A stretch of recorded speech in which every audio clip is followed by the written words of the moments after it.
Mr. Gadget. Ba, ba, ba, chicha. Mr. Gadget.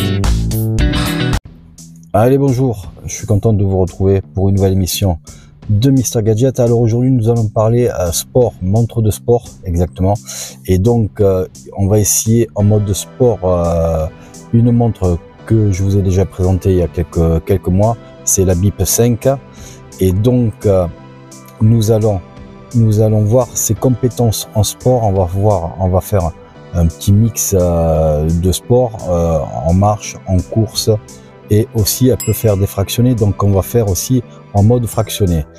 Mais avant ça, nous allons préparer la montre et puis nous allons voir un peu tout ce qu'elle peut faire. Allez, c'est parti. Donc voilà, c'est la BIP 5 que je vais vous parler. Donc vous la connaissez, on l'a déjà présentée il y a quelques temps sur la chaîne. Donc elle est très bien dotée en mode sport. Donc on va laisser appuyer 2 secondes, voilà, sur le bouton qui est sur le côté.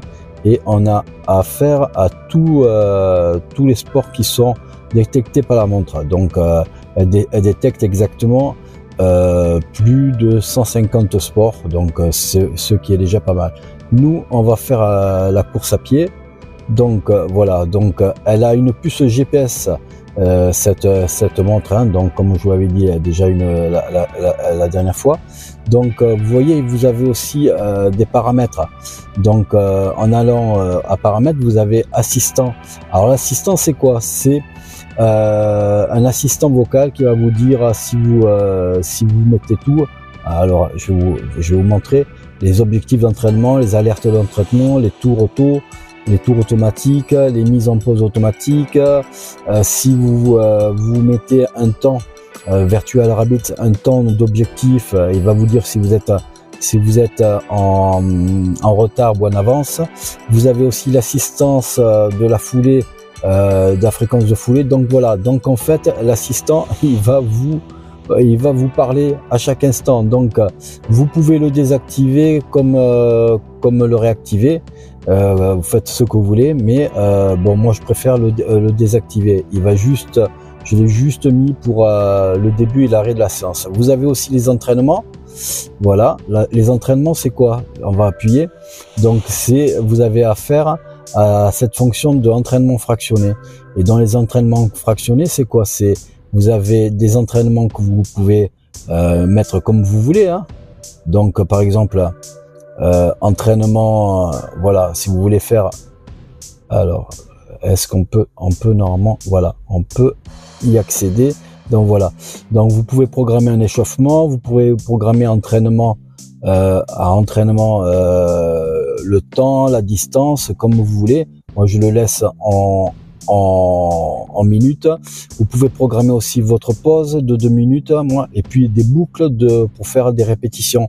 Donc moi je vais faire 3 séries en fractionné d'entraînement de 2 minutes avec des pauses de 2 minutes entre temps. Et puis vous pouvez aussi activer un mode de récupération. Donc voilà, c'est quand même assez poussé comme possibilité. Voilà, donc c'est pas que une prise de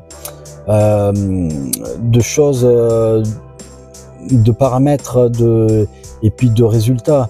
C'est plus que ça. C'est voilà, c'est un moniteur qui va vous aider à prendre toutes vos données pour essayer d'améliorer votre condition physique. Donc c'est exactement ça, cette montre là.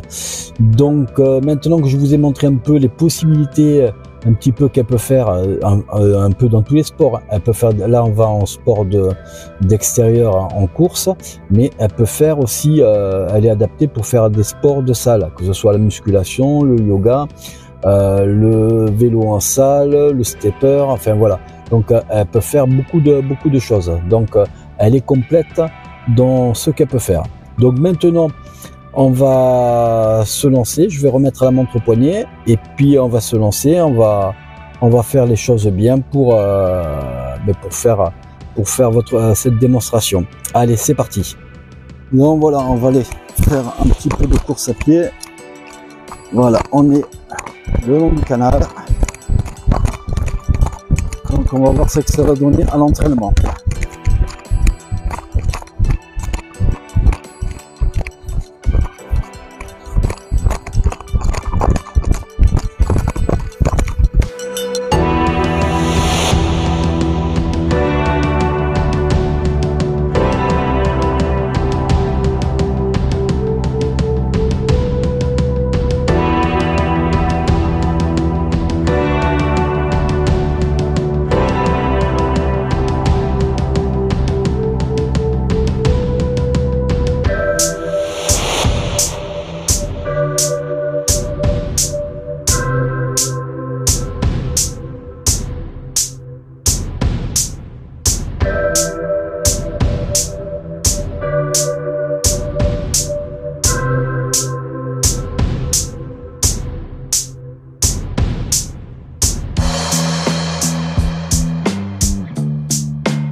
Bon voilà les amis, on est de retour dans la voiture.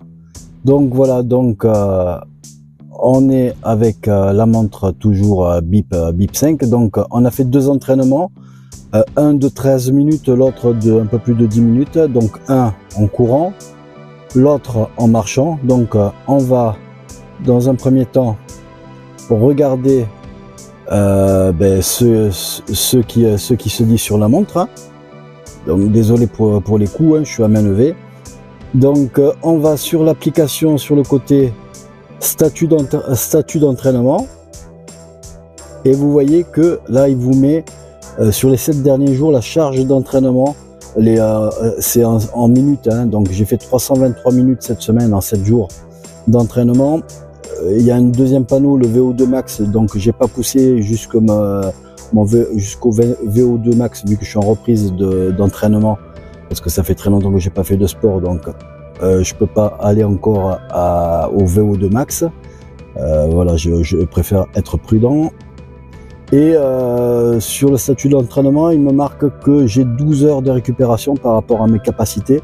Voilà, les 25 minutes que j'ai fait, 25 à 30 minutes d'entraînement ce matin pour vous faire la vidéo, et bien pour lui c'est suffisant. Il faut que j'attende 12 heures pour refaire un peu d'exercice.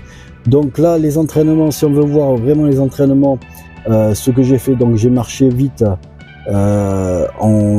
sur 15 minutes. J'ai fait de la course sur 13 minutes. Donc on va voir la course, donc l'effet en aérobie sur le côté, aérobie, donc qui est de 2. Donc il y a de l'effet qui est bon. Donc j'ai poussé bien la machine comme c'était recommandé. En anaérobie, j'ai pas trop poussé. Donc pour lui c'est pas assez en anaérobie, mais pour l'instant je suis pas dans ces ordres d'idées de pousser à fond. Vu que j'ai pas pris mon téléphone tout à l'heure, donc elle est équipée d'une puce GPS, donc elle m'a fait la cartographie de ce que j'ai fait, donc les 1,32 km que j'ai fait en 10 minutes et des poussières. Donc voilà la durée d'entrain. Ça c'est quoi? C'est la cadence moyenne de 114 foulées. Il y a aussi la foulée moyenne. Voilà, ça c'est la foulée max, et la foulée moyenne est de 84 cm. Donc ça c'est des trucs, c'est des informations qui sont quand même assez utiles. 123 calories de dépensées. Il me met au maximum, j'y suis pas allé. En anaérobie, j'ai fait presque 2 minutes. En aérobie, j'ai fait 7 minutes 38. Et en échauffement et brûlage de graisse, donc il m'a dit que c'était pas mal. Donc j'ai gagné 4 points paille, c'est-à-dire c'est la condition physique que a mis en place Amazfit sur ses montres. Donc j'ai gagné 4 en 25 minutes 4 pailles. Donc on va voir le détail. Donc je suis maintenant j'étais à 44 ce matin, donc je suis à 48. Donc même il me met 5 pailles de gagner, parce que entre temps j'avais gagné 1 paille dans ma journée. Donc voilà, donc ça c'est pas mal ça, hein. Donc ça vous met le paille, ça vous met la fréquence maximale, la fréquence basse que j'ai eu depuis le lever, la fréquence cardiaque au repos de 68. Donc voilà, donc après si je veux voir les données sur le mobile, et il me le recommande, donc il n'y a pas de souci. Donc voilà, donc vous voyez, on a quand même avec cette montre là, voilà, on a des indicateurs qui sont assez poussés. Donc ici sur le côté, je peux avoir un récapitulatif avec des tuiles de ce que j'ai fait. Donc voilà, il y a la météo, il y a le paille, voilà, si je veux, le sommeil, le cardiaque qui est actuellement. Donc voilà, donc le SPO2. Donc voilà, donc je voulais vous montrer par cette vidéo que cette montre-là était très bien pour faire une reprise de sport ou même faire du sport à prix malin, parce que c'est un prix quand même de 89,90 €, disons 90 €.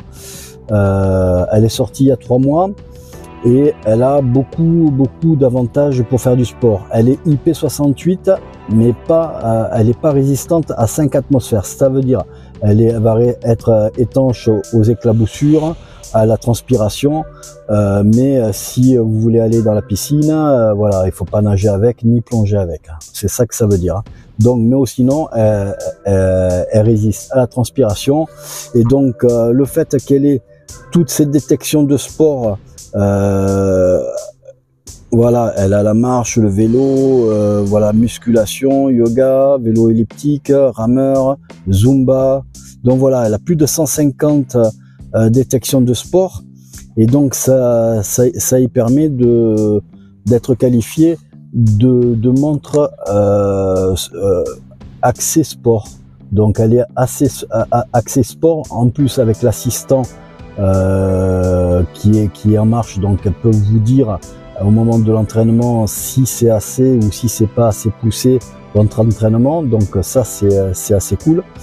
Et puis vous avez tout ce qui est récapitulatif de l'entraînement, les données aérobie, anaérobie, le temps de récupération. Donc voilà, donc tout ça fait que cette montre peut être une bonne montre pour une reprise d'entraînement. En plus sur l'application, en même temps je vous mets des images, vous avez des données supplémentaires sur l'application, c'est-à-dire sur l'application vous allez avoir la cartographie. Là vous avez eu le parcours sur le cadran de ce que vous avez fait, mais avec l'application vous allez aller un peu plus fin. Vous allez avoir l'endroit, la rue où c'est que vous êtes passé. Donc voilà, ça va être un peu plus poussé, un peu plus détaillé sur le téléphone. Par contre, cette montre-là n'a pas d'application GPS. Elle peut en avoir une avec, il y a des applications, parce qu'il y a un petit App Store sur cette montre qui est fourni par Amazfit avec une 50aine d'applications. Et là-dessus, il y a 2-3 applications qui sont plus ou moins gratuites. Parce que il y en a beaucoup qui sont quand même payantes pour avoir accès à cette fonction, et ça vous permet, tout en étant relié avec le smartphone, d'avoir une navigation au pas, on va dire. C'est-à-dire, elle va vous dire, tiens, dans 10 mètres, vous tournez à droite avec une flèche sur le côté. Donc ça, c'est le petit plus, ce qui n'était pas avant sur les autres modèles. Ça, c'est un petit plus que maintenant fait sur tous ces nouveaux modèles Amazfit, donc c'est bienvenu. Donc voilà les amis, je voulais vous faire une petite vidéo sur l'axe sport que peut avoir cette Amazfit Bip 5. Donc je la trouve vraiment bien finie, tout ce qu'il faut, mais ça je l'avais déjà dit dans la première vidéo. Mais en plus, elle a vraiment, comme vous venez de le voir dans la vidéo, des accès et puis des spécifications avec des données que n'ont pas certaines montres basiques. Donc là, Amazfit, pour sa gamme Bip, qui est une gamme entrée de gamme dans les montres smartwatch, a fait avec cette Bip 5, c'est pas pour remplacer la Bip 3, elle vient en plus de la Bip 3. Elle vient compléter l'entrée de gamme en étant le haut de gamme de l'entrée de gamme chez Amazfit. Et tout ça pour un prix contenu qui est de 90 € et qui vous permet d'avoir accès à des entraînements spécifiques si vous faites de la muscu ou quoi. Vous avez un assistant que vous pouvez activer, désactiver. Moi je l'ai désactivé parce qu'il est en anglais, en langue anglaise, et que je l'avais activé un petit peu pour toutes les fonctions, et puis ça m'avait un peu saoulé. Bon, ça après c'est le choix de chacun, mais moi je l'ai activé juste pour quand on le met en marche, le mode sport, et quand on l'arrête. Donc ça me suffit pour moi, un assistant. Donc il n'a pas accès, comme certains modèles d'Amazfit, à des coachs virtuels ou des coachs de bien-être. Ce que a les nouvelles Amazfit Cheetah, de la gamme Cheetah et puis de la gamme Balance et Active. Donc ça, c'est les derniers modèles de la marque. Donc eux, ils sont poussés avec des coachs virtuels.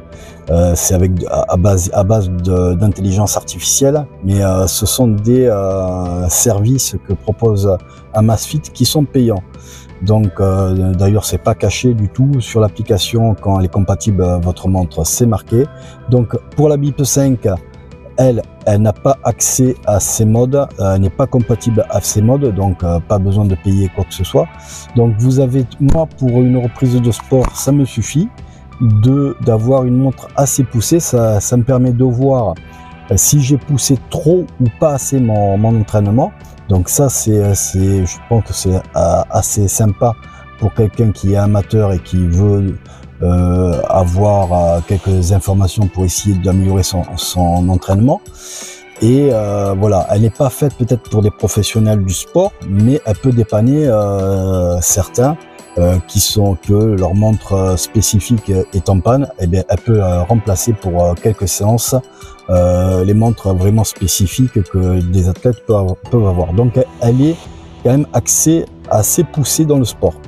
Donc voilà ce que je voulais vous dire sur cette Amazfit BIP 5 au niveau du sport. Je pense que j'étais assez complet là-dessus. N'hésitez pas à mettre un pouce bleu si vous avez aimé la vidéo. N'hésitez pas à vous abonner si ce n'est toujours pas fait. Et puis moi, je vous dis à bientôt. Allez, ciao ciao!